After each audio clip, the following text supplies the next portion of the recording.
حسابا يسيرا وينقلب إلى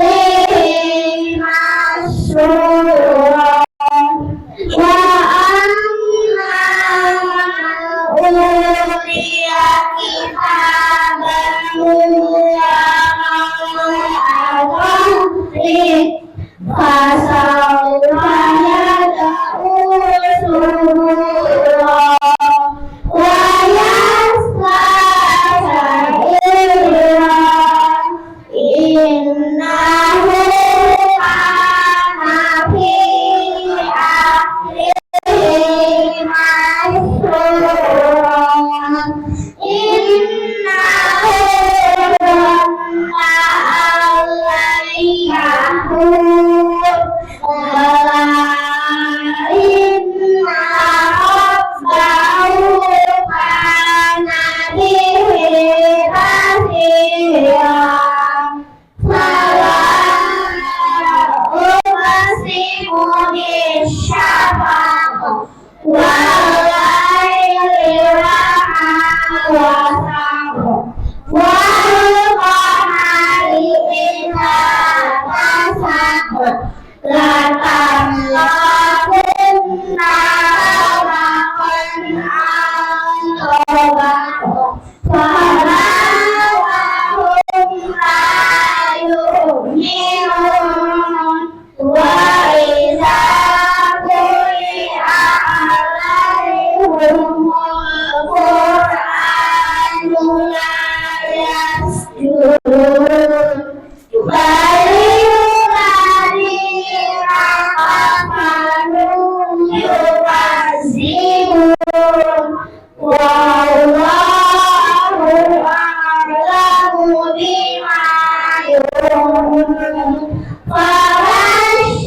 فبشرهم بعذاب أليم إلا الذين آمنوا وعملوا الصالحات لهم أجر غير ممنون صدق الله العظيم اللهم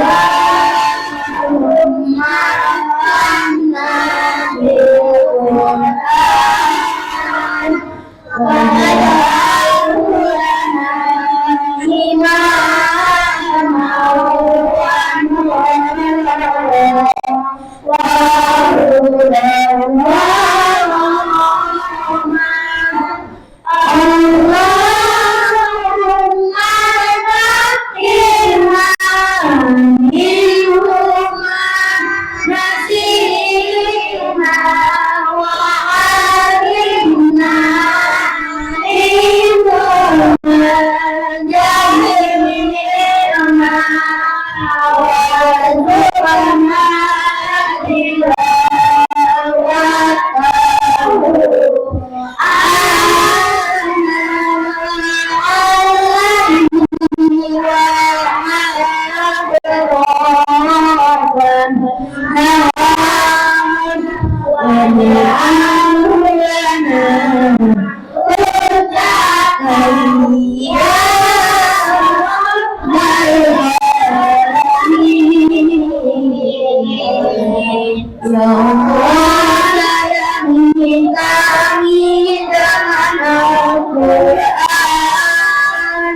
jadikan Al-Quran cahaya dan hiburan petunjuk dan rahmat. Ya Allah, tolonglah kami bila mengajarkannya dan ajarkan mukjizat Al-Quran. Bantulah kami membacanya sepanjang malam dan sepanjang siang. Harim, jadikan Al-Quran penolong ya Rabbal Alamin. Memberi salam, wassalamualaikum warahmatullahi wabarakatuh.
Ustaz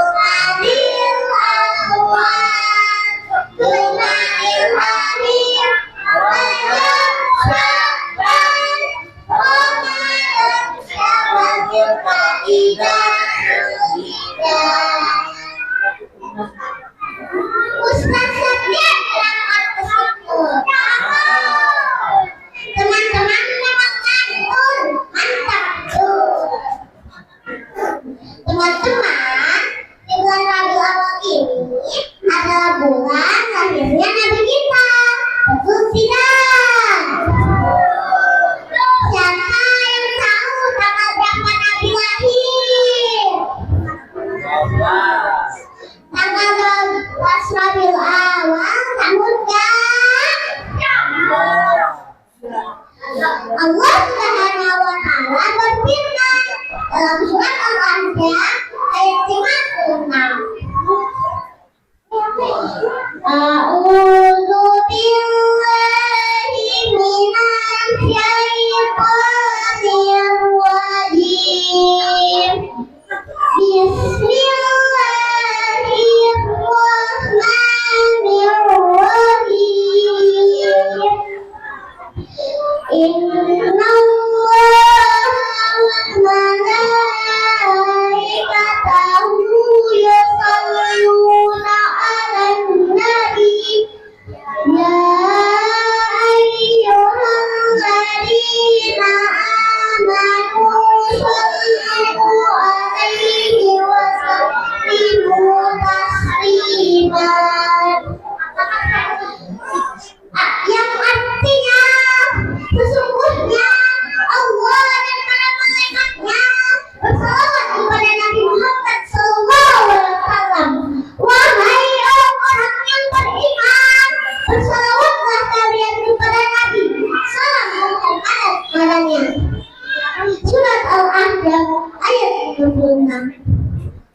Ayat ini mengharuskan kepada kita untuk bersalawat kepada Nabi Muhammad SAW.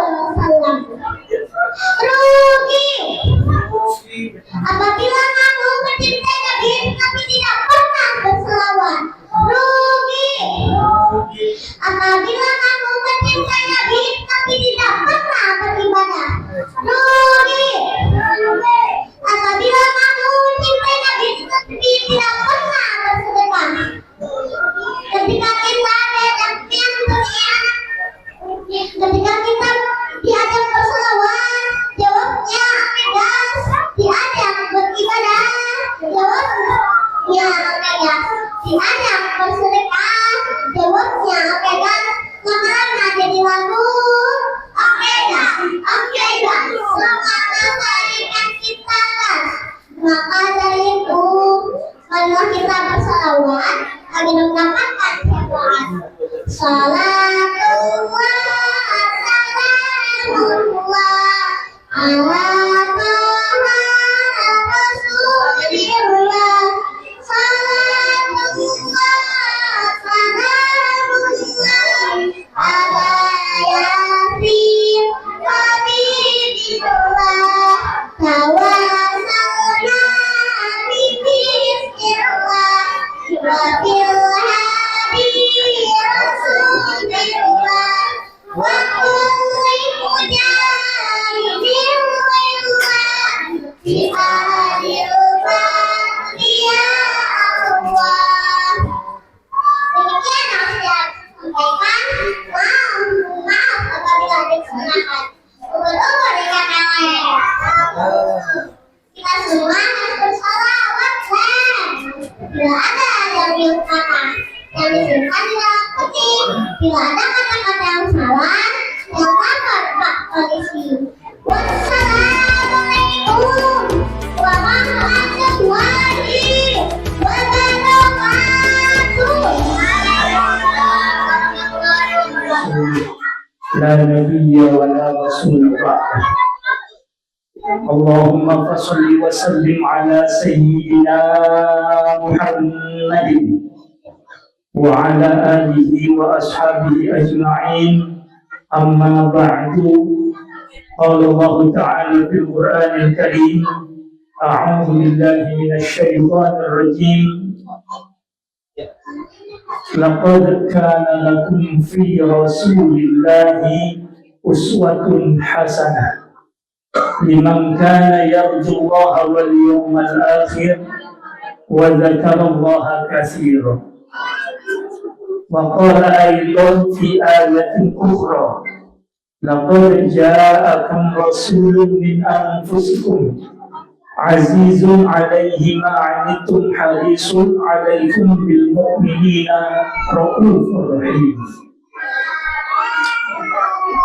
Yang saya hormati Penasehat DKM Al-Muhairi Bapak Haji Khairul Fatah, yang saya hormati Dewan Pembina Yayasan Al-Muhairi Bapak Amdani, yang saya hormati Mas Tesa yang menjadi wasilah saya bisa silaturahim ke tempat ini,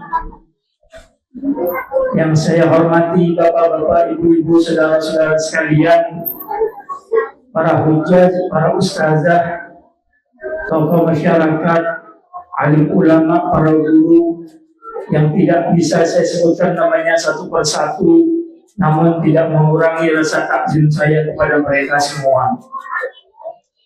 Terkhusus Ananda Azkia yang tadi sudah menyampaikan tausiah, pantunnya udah diborong Bu, aja Bu. Saya bingung pantun apa jadinya. Alhamdulillah pada hari ini kita bisa berkumpul di tempat yang mulia ini dalam rangka memperingati hari lahirnya Nabi kita Muhammad Sallallahu Alaihi Wasallam. Tadi Ananda Asia udah mengajak 12 bulan dalam tahun Hijriah. Bulan pertama apa Bu? Muharram. Terus Safar, Rabiul Awal. Rabiul Awal menjadi bulan ketiga. Kemudian Rabiul Akhir, Jumadil Awal, Jumadil Akhir, Rajab, Sya'ban, Ramadan, Syawal, Zulqa'dah, Zulhijjah. Dalam setahun itu ada 4 bulan mulia Pak. Ada 4 bulan haram, yaitu Zulqa'dah, Zulhijjah, Muharram, kemudian lompat Rajab. Rajab Mudhar di antara Jumadah wa Sya'ban. Kemudian ada bulan mulia lagi, bulan Ramadan, di mana bulan Ramadan bulan yang pahala dilipat gandakan. Pertanyaannya, kenapa Rasulullah tidak dilahirkan di 5 bulan tersebut? Kata Imam Zarqani dan Imam Al-Haythami, kemudian dalam kitab Zakhair Al-Muhammadiyah, Sayyid Muhammad bin Alawi Al-Maliki, Rasulullah dilahirkan di bulan Rabiul Awal karena Rasulullah sudah mempunyai kemuliaan Bu, Pak. Justru Rabiul Awal menjadi mulia sebab lahirnya baginda Nabi Muhammad Sallallahu Alaihi Wasallam. Jadi Rasulullah itu sudah mulia. Yang menempel ke dia yang menjadi mulia.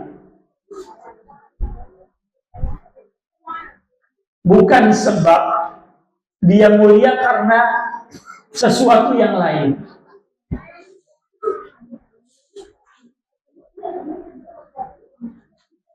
Itulah mengapa Allah mentakdirkan Rasulullah lahir di bulan Rabiul Awal.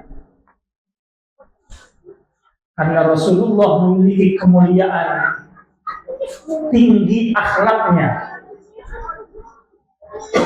tinggi perangainya, budi pekertinya.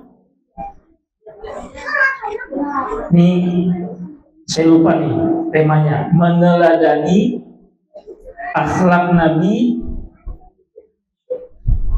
Sebentar, saya lihat dulu.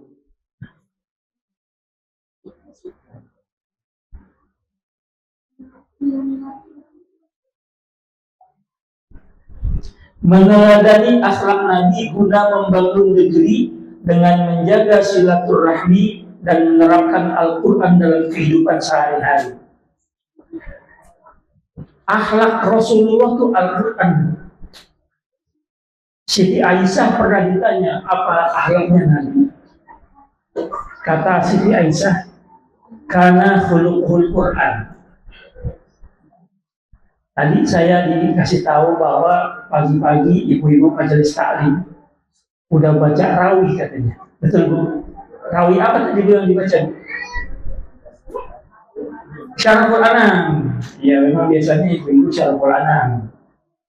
Kalau orang laki itu banyak tuh. Orang laki jarang baca Syarhul Anam Bu. Saya nemuin orang laki baca Syarhul Anam tuh di Rangkapan Jaya tuh di Sawangan. Masih ada yang baca Syarhul Anam. Kalau ibu-ibu membaca Syarhul Anam, istri saya membaca Syarhul Anam. Kalau orang laki biasanya baca bahasa Ji, Diba, sekarang Simtud Duror. Kalau dalam Ad-Dibai, kata Syekh Ad-Dibai, wa kana sallallahu alaihi wasallam ahsanan nasi khalqan wa khuluqan wa ahdahum ila haqqi turqa kana khuluqul Qur'an wa shimatul Qur'an yansahu lil insan wa yafsahu fil ihsan.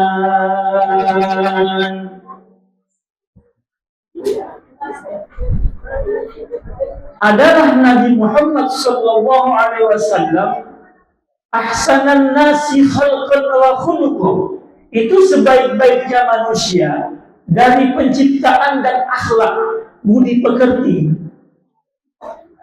Karena khuluqul Quran, akhlaknya Al-Quran Pak. Wasyimatuhul ghufran, dan suka memberi maaf, sifatnya pengampun. Yang sahulil insan wa yafsahu fil ihsan, suka menasihati manusia dan memberikan kelapangan jalan kebaikan. Kita lihat Pak Bu, mengapa kita mesti meneladani akhlaknya Rasulullah Sallallahu Alaihi Wasallam? Saya sebut 3 aja. Nabi itu kalau berkata itu berkata yang baik, tidak pernah mencaci maki, tidak pernah berdusta, tidak pernah berkata kotor. Qaulan syadida, kalau berkata perkataan yang benar, yang jujur. Qaulan karimah, perkataan yang baik, yang bagus.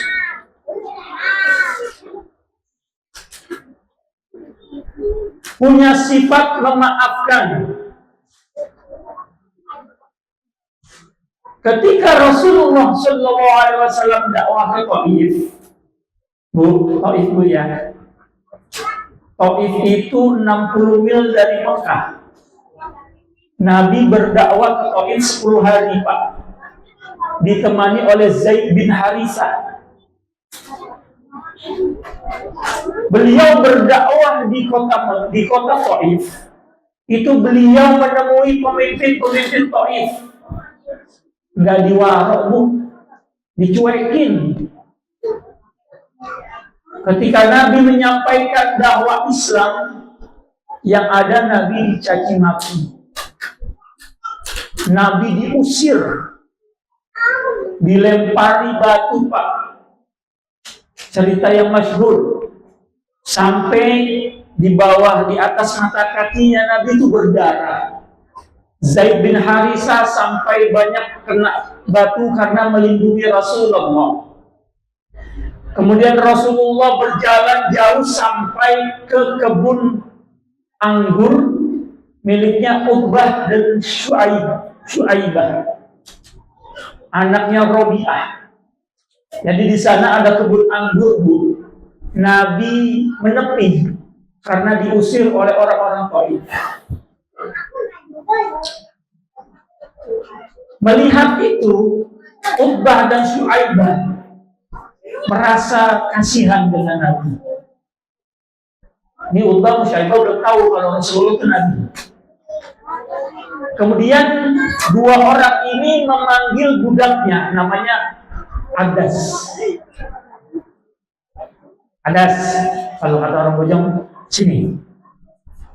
Tuh kasih anggur ke orang itu, kasihan. Adas ini agamanya Nasrani, Bu.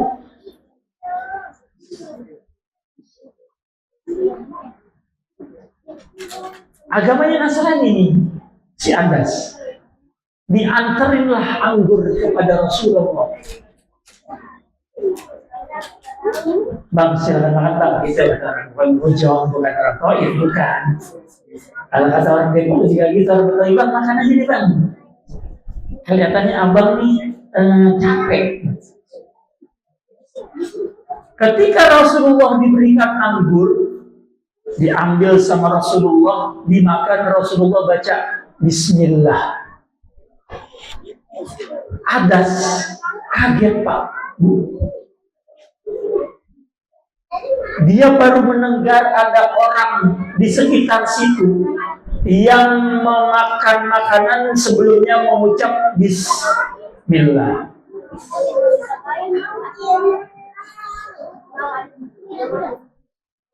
Kemudian Nabi bertanya, "Engkau siapa?" Adas menjawab, "Saya Adas, agama saya Nasrani," kata Adas. Kata Nabi, "Engkau pengikut Yahya bin Mata." Kata Adas, "Kok ente tahu Yahya bin Mata?" Kata Nabi, "Itu saudaraku, sesama Nabi." Saat itu juga Adas mencium kepala Nabi, beriman kepada Nabi. Utbah dan Syuaib yang melihat budaknya mencium Nabi, tercelaka ini orang. Kita kira si Utbah yang punya kebun anggur akan beriman kepada Nabi, ternyata enggak. Di saat di kebun anggur Nabi itu setelah ditimpuki, Nabi mencari tempat perlindungan. Nabi itu berdoa kepada Allah, "Ya Allah, begini amat ya perjalanan dakwah." Ketika Nabi keluar dari kebun anggur, kata diusir oleh Utbah dan Syuaibah, malaikat Jibril datang. Kata malaikat Jibril, "Allah sudah mendengar doamu. Ini apa gunung kita kembalikan nih?" Nah, ditawarin Bu sama Jibril. Orang-orang Taif yang telah mencaci maki Nabi, yang telah membuat Nabi terluka, Jibril dan satu malaikat menawarkan, "Ini apa gunung kita kembalikan?" Gunung Aksabain, ada dua gunung. Biar penduduk Taif pada mati. Kata Nabi, "Jangan ya Jibril. Justru saya mengharapkan dari Allah, saya berdoa kepada Allah, mudah-mudahan nanti keturunannya orang-orang Taif ini ada yang beriman dan tidak menyebutkan Allah Subhanahu wa Ta'ala." Itu satu. Nabi memaafkan dan tutur katanya tidak menyakiti orang, bahasanya baik, meneladani akhlak Nabi untuk membangun negeri. Pak Bu, seandainya aja 2 minggu lalu orang-orang yang di dewan itu bahasanya santun, nggak akan terjadi kerusuhan, Bu. Betul nggak? Betul. Kata Nabi, "Man kana yu'minu billahi wal yawmil akhir falyaqul khairan aw liyasmut." Berkatalah yang baik atau diam. Kalau nggak bisa berkata baik, diam aja udah. Seandainya 3 orang itu diam aja, nggak usah pakai ngata yang mau bubarin DPR orang tolol. Nggak usah pakai ngata 3 juta sehari mana cukup, joget-joget. Seandainya diam aja, Ikuti Nabi, falyakul khairan aw liyasmut. Kalau nggak bisa berkata baik, diam aja udah. Insya Allah nggak terjadi kerusuhan. Ini rakyat melihat pimpinannya udah kebablasan. Nah kan anggota dewan wakil kita, betul Pak? Bu, Ibu nyoblos artis sudah kemarin. Seandainya aja dia bisa menahan mulutnya, ikuti apa yang diperintahkan Nabi, nggak dijarah rumahnya, nggak dihancurin mobilnya, nggak diungsiin kucing-kucingnya.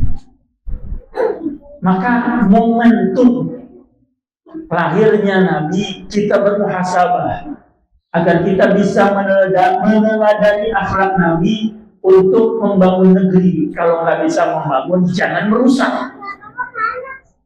Diam aja udah.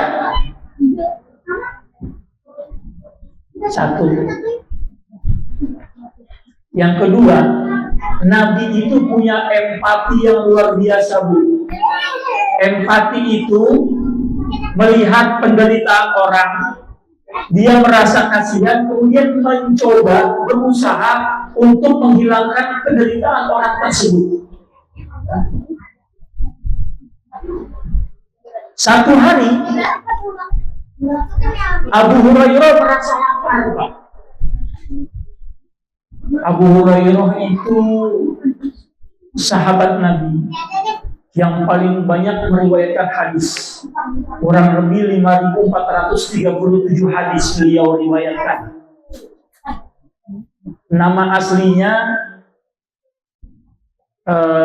Sakhar al-Yamani, orang Yaman. Dipanggilnya Abu Hurairah. Tinggalnya di halaman masjid, Pak. Disebut Ahlus Sufah. Banyak sahabat Nabi yang tinggal di emperan Masjid Nabawi bukan karena nggak punya duit, bukan. Bukan karena dia miskin, bukan. Dia pengen dekat sama Nabi. Ahlus Sufah ini pemimpinnya Abu Hurairah. Satu hari Abu Hurairah itu nggak makan, Bu, selama 2 hari. Cuma Abu Hurairah mau ngomong nggak enak, Bu. Lemes. Jadi ntar kalau kita ketemu teman, kalau kita agak lemes tanya, kenapa Bang? Kok kenapa kok? Belum makan. Abu Hurairah udah 2 hari nggak makan. Dia mau minta makan, dia malu. Dia berharap ada sahabat yang lewat. Tiba-tiba sahabat Abu Bakar As-Siddiq lewat.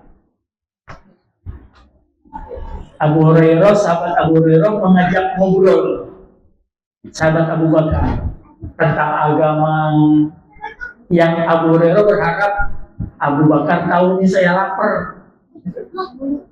Jadi ntar kalau ada teman yang ngajak ngobrol lama, tanya dia udah makan atau belum. Sahabat Abu Hurairah ngajak ngobrol Abu Bakar lama tentang agama, tapi Abu Bakar nggak ngeh kalau Abu Hurairah dia lapar. Dia berlalu. Udah ya, ada urusan. Ceritanya.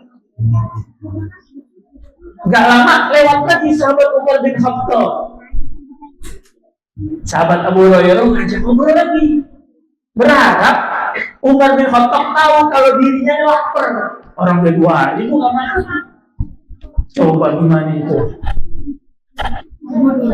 Ngobrol-ngobrol masalah agama dan lain-lain. Umar bin Khattab pamit, ya nggak dapat makan kayak kita Abu Hurairah.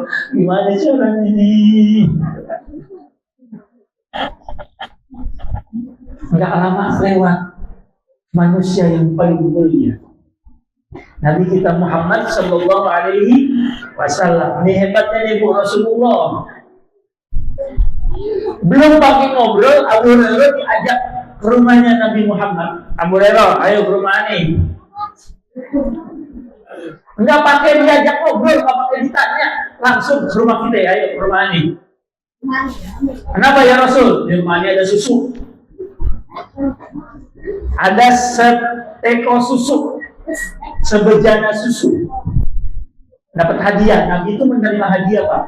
Nabi nggak menerima zakat, tapi hadiah Nabi menerima. Nggak boleh Nabi dan keluarganya menerima zakat, tapi hadiah Nabi menerima.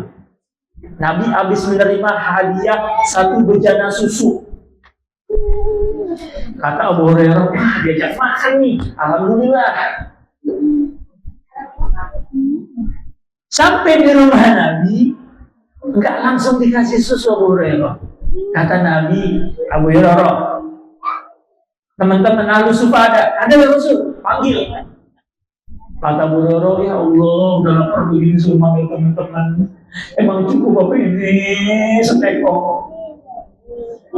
Saat itu ahlu sufa 70 orang, Pak. Abu Hurairah udah bayangin 70 orang, ini seteko, saya bagian apa? Tapi karena sab'an wa ta'atan kepada Rasulullah, Abu Hurairah lari ke masjid. Masjid Nabawi, bukan Masjid Al-Hayri, bukan. Dia ke masjid, panggil ahlu sufa, ya teman-teman kita dipanggil Nabi. Datang ke rumah Nabi, kata Nabi, Abu Hurairah, tuh siap, tuangin tuh susu. Kasih minum teman-teman. Dituangin satu-satu sampai 70 orang. Sampai 70 orang. Mereka minum, mereka pulang cukup, masih ada sisa banyak di dalam teko itu. Sekarang kita minum berdua. Jangan. Dituang buat Nabi, tuang buat Abu Hurairah. Abu Hurairah minum sepuasnya pun sampai kenyang. Itu empati namanya. Nabi tahu Abu Hurairah kelaparan, dihilangkan penderitaannya dengan mengajak makan ke rumah. Seandainya lagi Bu, yang 2 minggu lalu punya empati kepada rakyat, punya empati kepada masyarakat, banyak PHK di mana-mana, orang mencari kerjaan sesuap nasi, dapat 1 juta sebulan aja udah luar biasa. Udah alhamdulillah. Ini 3 juta sehari gak cukup pada dia joget-joget. Seandainya dia punya empati kepada rakyat, rumahnya gak akan dijarah, Bu. Betul? Betul gak? Jadi jangan saya disalahin di YouTube, oh supaya menghasut. Enggak. Kita mencontoh Nabi. Nabi punya sifat empati yang luar biasa kepada sahabatnya. Orang yang nggak mampu dibela, dicari jalan keluar.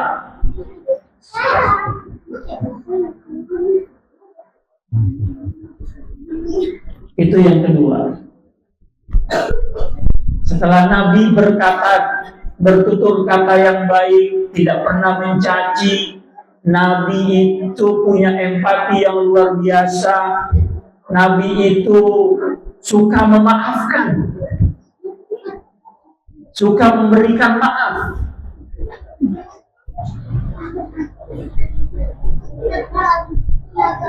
Contoh lain, di dalam masyarakat, Nabi itu enggak mentang-mentang Nabi asal nyuruh aja, Bu. Pak, enggak. Nabi kan pemimpin. Tapi dia nggak asal tunjuk orang, nggak asal nyuruh, enggak. Nabi ikut berbaur kepada sahabat, bergotong royong. Ketika perang Khandaq, tahu Pak Bu perang Khandaq? Kalau Khandaq itu parit bahasa Cipatenya got. Perang Khandaq juga disebut perang Ahzab.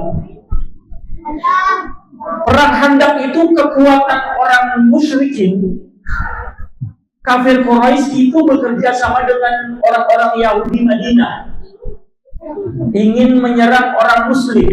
Mereka punya kekuatan 10.000,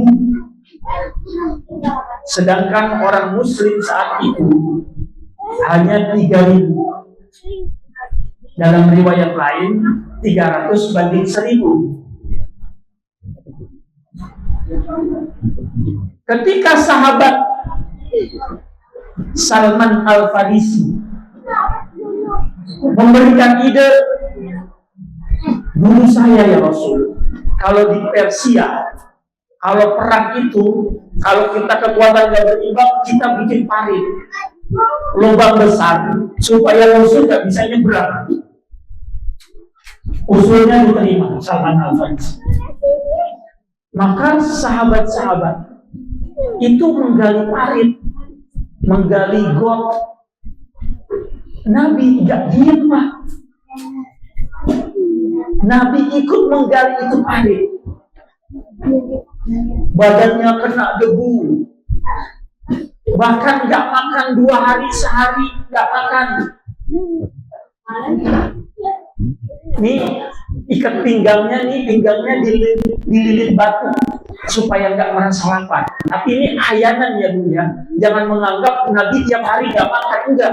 Kadang-kadang ya, tadi contoh aja Nabi punya susu. Ketika perang Khandaq memang makanan susah tuh. Nabi ikut menggali parit bersama para sahabat. Artinya Nabi nggak asal nyuruh. Nah ini contoh buat kita di masyarakat. Kalau ada gotong royong, kalau ada guyub, umpamanya kerja bakti, bersihin masjid, bersihin lingkungan. Kalau kita contoh Nabi, kita ikut Pak. Kalau kita contoh Nabi Bu, kita ikut bantuin. Ya mungkin ibu-ibunya ngasihin pisang goreng pagi-pagi. Melihat itu sahabat semangat. Rasulullah ajak menggali parit, masa kita kagak? Nah ketika Rasulullah menggali parit, kata Al-Barra bin Azib, Rasulullah mengumandangkan syair. Syairnya Abdullah ibn Rawaha.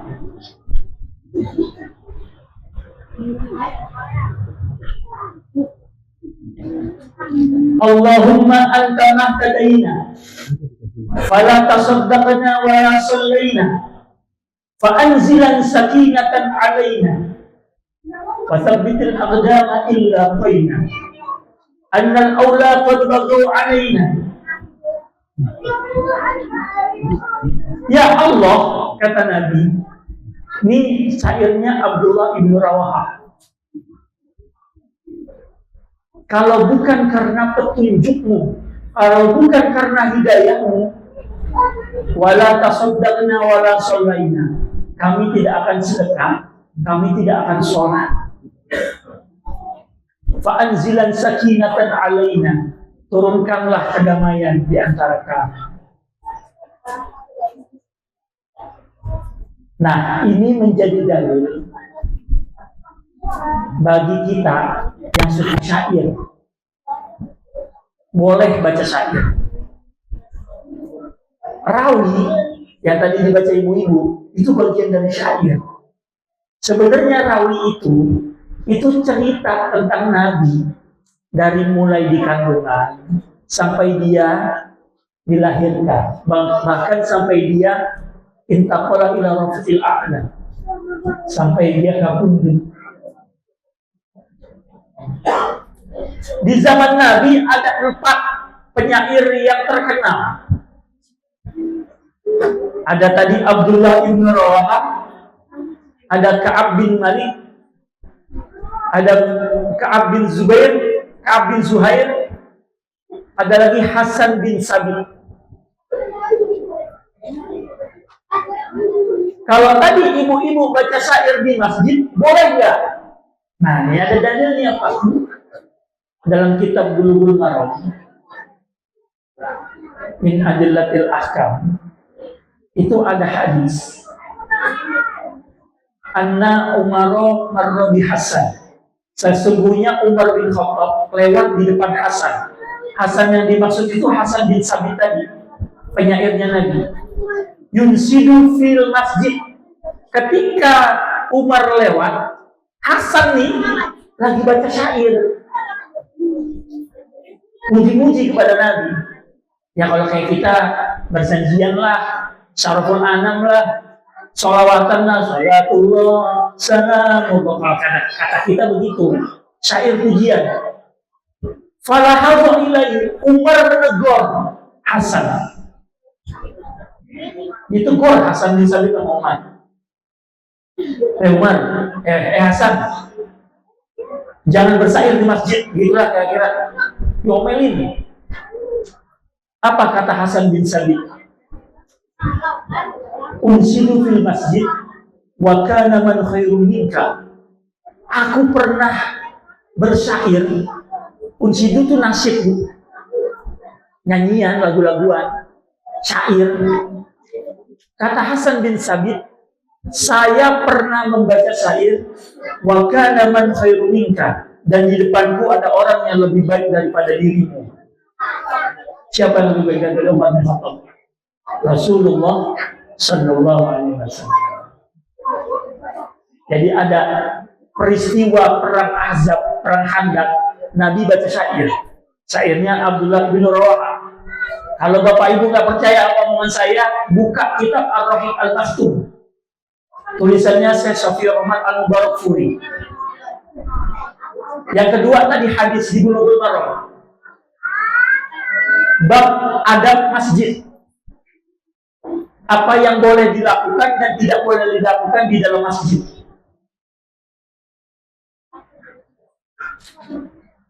Jadi Nabi itu yang pertama tadi bertutur kata baik, tidak pernah mencaci. Yang kedua, Nabi itu punya empati yang luar biasa. Yang ketiga, Nabi suka gotong royong, membantu, berempati kepada sesama sahabat. Kita akhirnya disuruh sama Nabi, man nafasa'at mu'minin kurbatan min kurabi dunya nafasallahu anhu kurbatan min kurabi yaumil qiyamah. Barang siapa yang menghilangkan kesusahan seorang mukmin, maka Allah akan menghilangkan kesusahannya di dunia dan di akhirat. Akan dihilangkan kesusahannya di hari kiamat. Karena suka menghilangkan kesusahan orang mukmin di dunia. Dan ternyata sahabat-sahabat juga luar biasa, Bu. Masih di perang Khandaq nih, Bu. Masih di perang Ahzab. Kita lihat bagaimana para sahabat mencontoh Rasulullah. Sahabat Jabir bin Abdullah itu ketika menggali parit melihat Nabi. Nabi kok perutnya dililit batu. Sahabat Jabir juga kelaparan, Bu. Dia pulang ke rumah. Dia ketemu dengan istrinya. Wahai istriku, di rumah ada apa? Kata istrinya, ada 1 ekor kambing kecil kurus sama ya senampan tepung gandum. Kalau gitu engkau masak tepung, aku potong kambing. Emang mau ngapain, Bang? Nah, kata bininya gitu. Aneh lihat Rasulullah pun lapar, perutnya diganjel batu. Saya mau undang Nabi makan di rumah. Kata istrinya, tapi jangan banyak-banyak, Bang, undangnya. Ini kambingnya kecil banget, kurus. Tepungnya cuma senampan. Ya paling cukup 10-12 orang. Pesan istrinya Jabir, Bu. Selesai sahabat Jabir bin Abdullah masak, dia kembali ke Rasulullah. Wahai Rasulullah, ya kenapa Jabir? Ke rumah sebentar. Ngapain? Makan. Saya udah potongin kambing ya Rasul. Sama ada tepung, ada gandum. Terus ya Rasul, jangan banyak-banyak undangnya. Rasul sama beberapa sahabat aja deh. Emang kenapa? Makanya ini nggak kebagian. Kalau sekarang pulang tinggal GoFood, betul Bu? Oh, kurang nih. Ya kalau dulu masak lagi, lama lagi. Kalau sekarang tinggal pesan ketik 10 menit sampai. Tapi Rasulullah ternyata Bu, semua ahli handak yang lagi gali parit itu diajak ke rumah Jabir. 1000 orang dalam riwayat. Bayangin, kambingnya kecil, yang diundang orang sebanyak itu. Jabir pulang ke rumah, istrinya marah-marah. Kenapa banyak banget yang diundang, Bang? Yang undang Nabi, bukan saya. Saya undang Nabi doang sama beberapa sahabat. Nabi ngajak yang lain, jadi ajak pada ngikut. Betul Bang? Ya. Kata Nabi, jangan dibuka tutup pancinya sampai aku datang. Nabi datang, sahabat makan. Cukup Bu.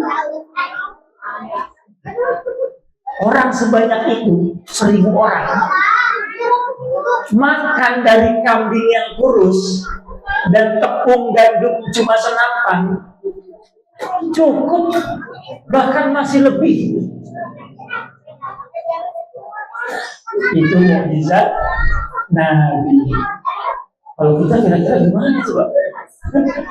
Diomelin sama bini gitu ya. Jadi Nabi itu bertutur kata halus, punya empati, suka memaafkan, suka menghilangkan kesusahan orang, suka membantu bergotong royong. Makanya pantas kalau kata Sayyidah Aisyah, karena khuluqul Quran, akhlaknya Al-Quran. Coba kita lihat, wasari'u ila maghfiratin min rabbikum wa jannatin 'arduha as-samawati wal ardh u'iddat lil muttaqin. Siapa orang yang bertakwa?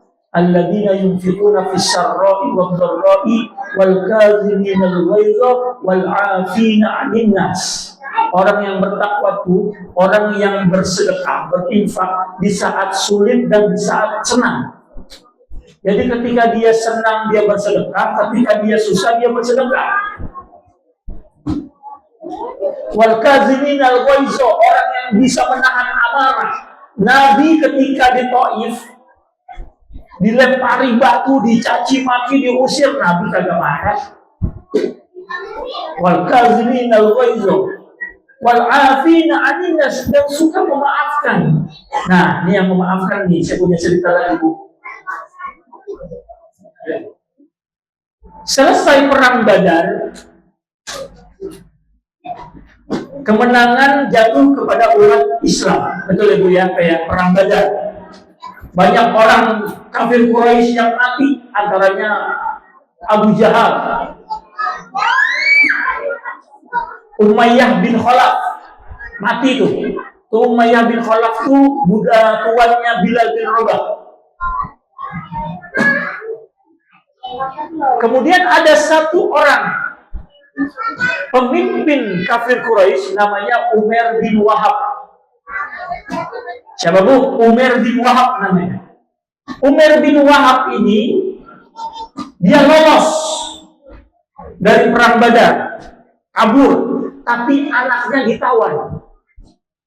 Anaknya ditawan dibawa ke Madinah.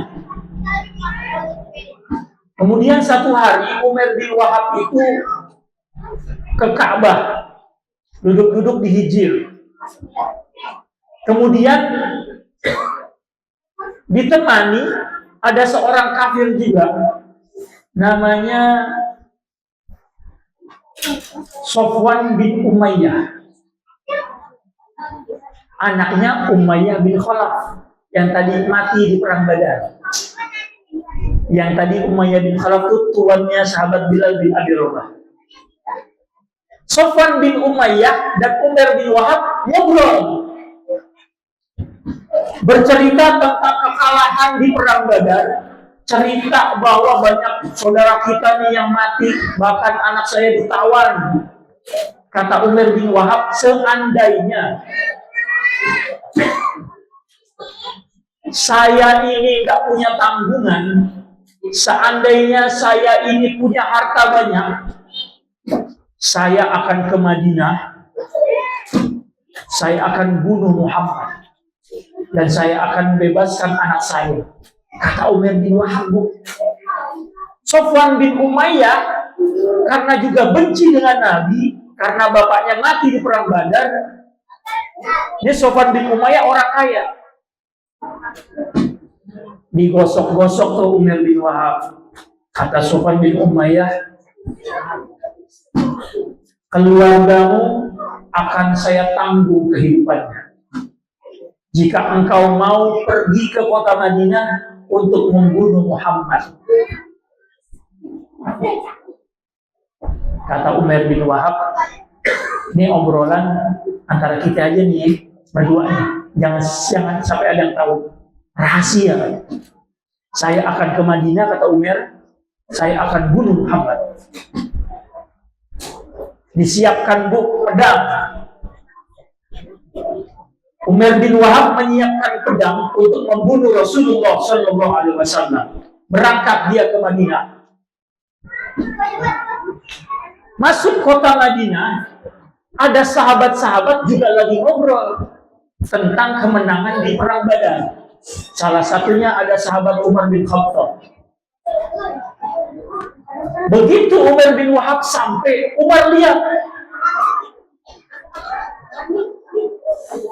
Kata Umar, nih orang yang suka fitnah, yang suka menebar kebencian. Kemudian Umar bilang ke sahabat,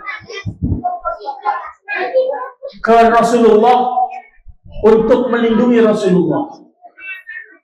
Ini pasti Umar bin Wahab datang ingin membunuh Nabi Muhammad Sallallahu Alaihi Wasallam. Singkat cerita, Bu, Umar dibawa ke hadapan Rasulullah, dikawal sama Umar bin Khattab. Kemudian kata Rasulullah, bawa ke sini Umar bin Wahab. Di dalam kisah tuh lehernya, kerahnya Umar bin Wahab tuh diginiin, Bu, sama Umar bin Khattab. Kayak gini nih. Sini loh, gitu kan. Kata Nabi, lepaskan wahai Umar. Terus Nabi nanya, ente ngapain di sini, Umar? Terus kata Umar, saya mau menebus anak saya yang ditawan. Benar, kata Nabi. Benar? Itu doang? Iya, itu doang. Memang saya kesini mau nebus anak saya nggak tega, anak saya ditawan. Saya mau nebus, saya mau bawa pulang anak saya. Nabi nanya lagi, benar itu doang? Benar itu doang.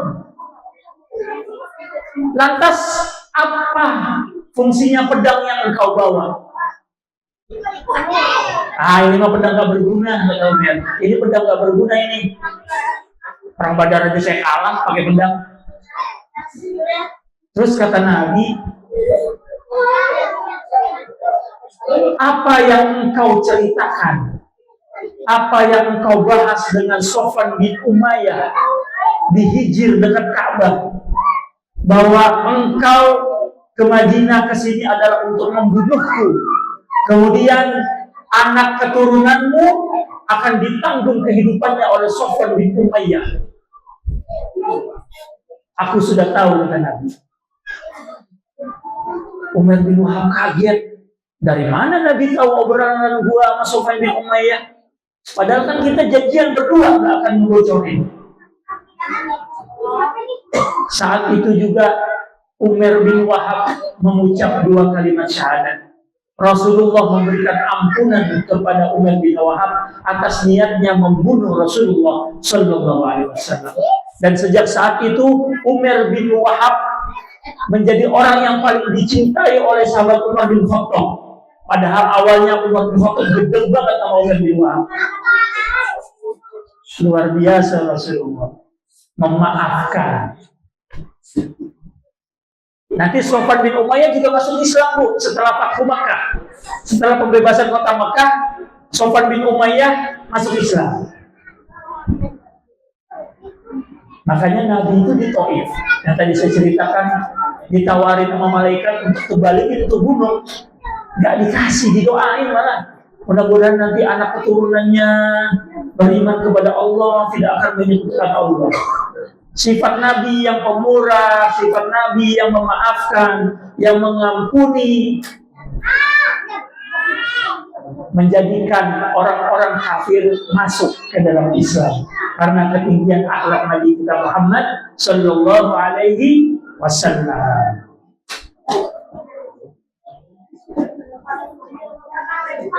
Saling berkunjung, silaturahmi juga merupakan ajaran Rasulullah Sallallahu Alaihi Wasallam.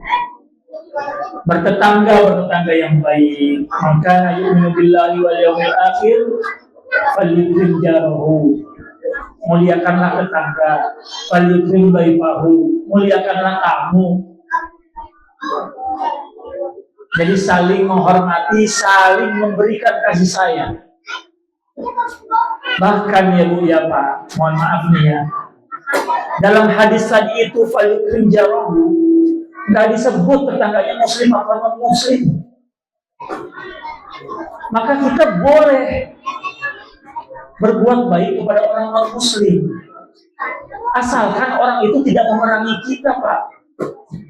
Kalau mau Israel, jangan mau Israel memerangi kita. Kata Allah, la yanhakumullahu 'anil ladzina lam yuqatilukum fid dini wa lam yukhrijukum min diyarikum an tabarruhum wa tuqsitu ilaihim. Allah tidak melarang berbuat baik kepada orang-orang yang tidak memerangi kamu dan tidak mengusir kamu dari negerimu. Syaratnya itu, jangan yang memerangi kita. Jadi saling hormat menghormati, saling mengasihi sesama tetangga, bahkan kepada saudara yang satu rahim, itu menjadi anjuran dan ajaran dalam agama Islam, dicontohkan oleh Rasulullah Sallallahu Alaihi Wasallam. Bapak Ibu saudara-saudara sekalian, yang terakhir,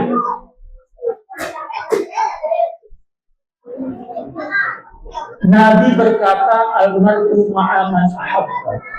Seseorang itu akan bersama orang yang dicintai. Bu mau sama suaminya di surga, Bu? Bu, cinta nggak sama suami? Ketawa itu. Cinta nggak sama suaminya? Cinta? Di dunia aja udah pusing, ngumpul lagi di surga.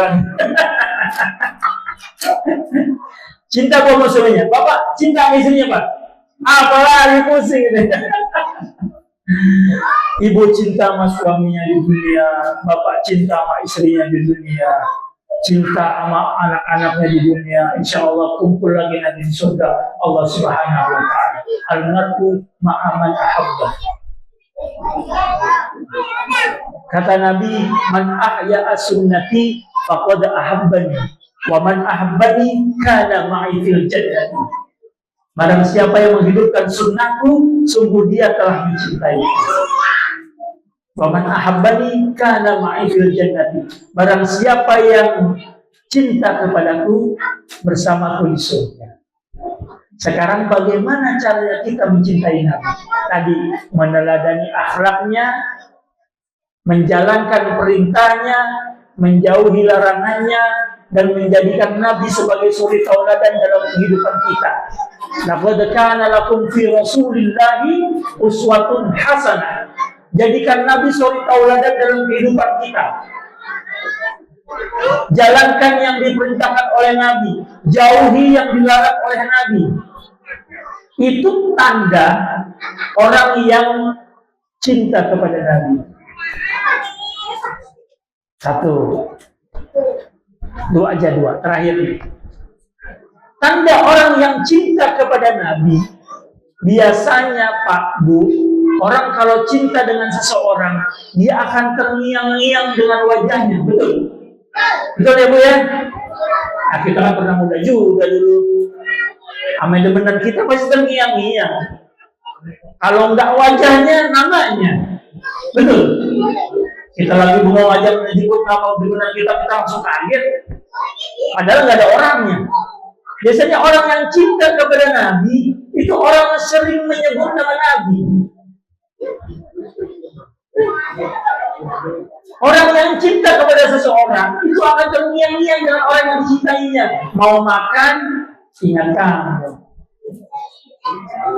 Mau tidur, ingat kamu. Betul ya?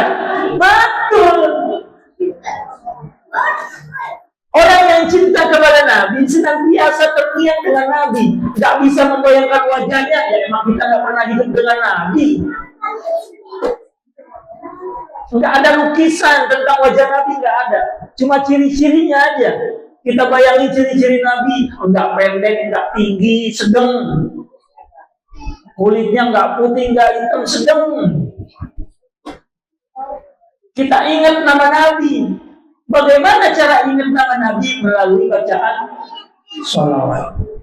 Jadi orang yang cinta kepada Nabi, orang yang sering membaca sholawat. Sholawatnya apa Pak Ustaz? Terserah. Mau sallallahu ala Muhammad boleh. Allahumma sholli wa sallim ala Muhammad boleh. Dan hebatnya sholawat Pak, kita baca sholawat berwudu. Sholawat boleh kapan aja, nggak ditetapin waktunya.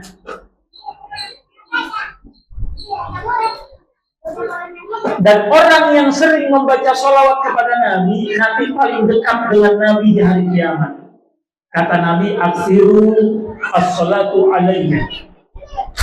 Aksiru alayya minas sholati. Perbanyaklah bersolawat kepadaku fi kulli yaumi jum'atin, terutama di hari Jumat.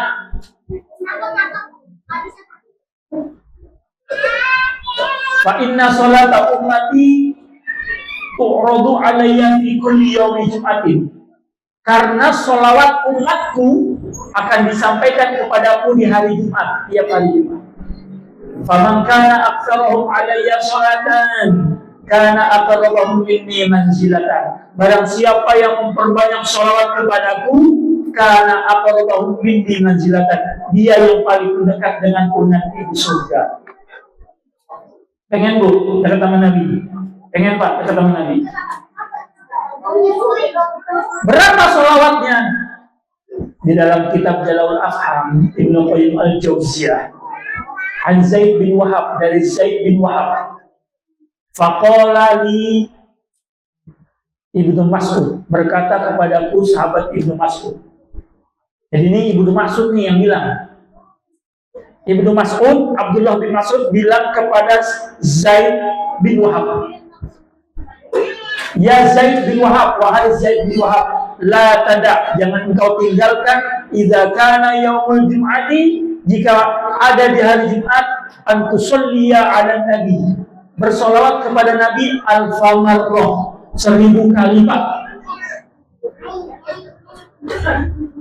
Allah, apa sholawatnya? Ibnu Mas'ud, Allahumma sholli ala Muhammad an-nabiyil ummi sallallahu alaihi wasallam. 1000 kali hari Jumat. Kalau sahabat Ibnu Mas'ud, jangan ditinggalkan, kata sahabat Ibnu Mas'ud, hari Jumat. Repot banget kalau hari Jumat. Subuh-subuh aja, habis assalamualaikum langsung lari ke stasiun ngejar kereta. Kalau saya cicil Bu, setiap habis sholat 200, habis subuh 200, habis zuhur, habis Jumat 200, habis asar 200, habis maghrib 200, habis isya 200. Kalau nggak bisa duduk, sambil jalan aja udah. Sallallahu alaihi Muhammad, sallallahu alaihi Muhammad, sallallahu alaihi Muhammad. Daripada kita ngobrol, betul kan? Bu, daripada ngobrol, Bu, daripada ngobrol, Dia sholawat. Sallallahu alaihi Muhammad. Sallallahu alaihi Muhammad. Tahu nggak lo? Sallallahu alaihi Muhammad. Pokoknya kalau bilang, tahu nggak lo? Udah berhenti. Tunggu tahu nggak? Sallallahu alaihi Muhammad. Daripada ngomongin yang enggak, mendingan sholawat. Sallallahu alaihi Muhammad. 1000 kali. Hadis ini hari Jumat bukan berarti hari Jumat doang. Karena Nabi menyuruh, memerintahkan kita untuk sering-sering membaca sholawat. Satu sholawat dibaca 10, Pak. Gimana kalau 10 1000? Berapa itu? Kali 10 dah.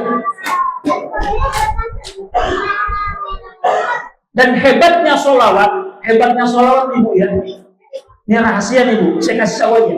Hebatnya sholawat yang kita baca itu langsung disampaikan kepada Rasulullah. Nama kita disebut, tapi bukan cuma nama kita yang disebut, nama bapak kita disebut juga Bu.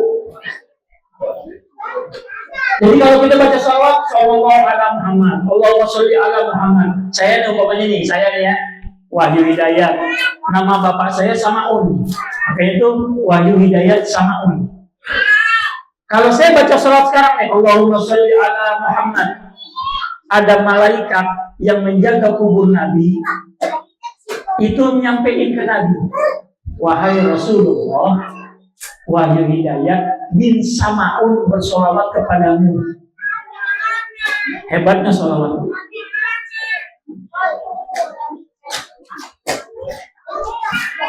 Aksiru alayya sholat. Perbanyaklah solawat kepadaku. Fa innallaha, maka sesungguhnya Allah wakala bi malakan 'inda qabri, mewakilkan satu malaikat di sisi kuburku. Fa idza shalla rajulun min ummati, maka ketika seseorang dari umatku bersolawat kepadaku, qala lizalikal malaikat tadi itu menyampaikan kepadaku, ya Rasulullah, wahai Rasulullah, inna fulana bin fulan, sesungguhnya fulan bin fulan shalla alaika sa'ah, bersolawat kepadamu saat ini. Apa yang terjadi ketika Rasulullah mendengar disampaikan bahwa umatnya bersolawat kepadanya? Ada satu hadis lagi, ma min ahadin yusallimu alayya, tidaklah seseorang mengucapkan salam kepadaku illa raddallahu alayya ruhi, kecuali Allah kembalikan ruhku kepadaku, hatta arudda alaihi salam, sampai aku kembalikan salamku kepadanya. Jadi hikmah perayaan Maulid ini meneladani akhlak Nabi untuk membangun negeri, menjaga silaturahmi, juga sering-sering mengucap nama Nabi Muhammad Sallallahu Alaihi Wasallam dan mempraktekkan Al-Quran dalam kehidupan sehari-hari. Yang terakhir, orang yang cinta kepada Nabi, orang yang cinta kepada seseorang biasanya akan menjaga wasiat. Kita lihat apa wasiat Nabi. Taraktu fikum amroini, aku tinggalkan kepada kalian dua perkara. Lan tadillu ma tamassaktum bihima, tidak akan tersesat jika engkau berpegang kepada keduanya. Apa itu? Kitab Allahi wa sunnat Rasul, Al-Quran dan sunnah Nabi. Maka orang yang cinta kepada Nabi adalah orang yang mempelajari Al-Quran, membaca Al-Quran dan mengamalkan isi Al-Quran di dalam kehidupannya. Iqra'ul Quran fa innahu ya'ti yawmal qiyamati syafi'an li ashabi. Bacalah Al-Quran karena Al-Quran akan memberikan syafaat kepada orang yang membaca Al-Quran nanti di hari kiamat. Pak Ustaz, belum bisa baca Quran, belajar Pak. Jangan takut sama umur. Sekarang banyak metode belajar Quran Bu. Terbaru ini saya dengar ada metode tilawati, ada metode qiraati. Dulu saya waktu di pondok ada metode an-nahdiyah. Kemudian sebelumnya ada metode iqra. Di sini tidak usah pakai metode Ustaz di sini. Di tempat saya tilawati. Pakai metode tilawati. Ya sekarang kecil-kecil nih metodenya baru tilawati. Dulu kita Pak Bu nih, pasti Bapak sama Ibu ingat. Orang-orang yang lahir tahun 70-an sampai tahun 90-an ke bawah itu baca Qur'annya pakai metode Baghdadiyah, betul? alif fathah a, alif kasroh i, alif doma'u, a, i, u, gitu loh gitu. Habis itu ada metode ikro, abatasa, nggak pakai alif fathah, nggak pakai. Bagdadiyah dulu gitu. Bapak taba, bapak serobi, badomabu, babibu, mim patama, tapatata, lambomalu, apa bu? Apa bu? Matalu, dulu gitu kita belajar. Tapi sekarang kalau bapak-bapaknya belajar begitu ya malu. Belajar aja nggak apa-apa, cari guru. Di sini, alhamdulillah. Masa yang anak-anak diajarin bapak-bapak nggak mau diajarin? Jadi orang yang cinta kepada Nabi, orang yang menjaga wasiat Nabi, orang yang menjaga Al-Quran, membaca Al-Quran, mengamalkan isi Al-Quran. Ini Ustaz ngomong dari mana sih dasarnya? Baca kitab An-Nurul Mubin fi Mahabbati Sayyidil Mursalin yang dikarang oleh Habibul Syekh Hashim Asy'ari. Di situ disebutkan daripada tanda-tanda ciri-ciri orang yang cinta kepada Nabi, saya sebutin 3 aja itu. Ya, nampaknya ini udah dibagikan berkat. Sepertinya sudah injury time. Udah tinggal doa penutup. Ya, saya mohon maaf atas segala kekurangan. Mohon maaf sekali lagi apabila ada kata-kata yang kurang berkenan. Terima kasih telah mengundang saya dalam rangka silaturahim. Mudah-mudahan apa yang saya sampaikan bermanfaat. Ya. Dan alhamdulillah dari tadi saya lihat nggak ada yang tidur.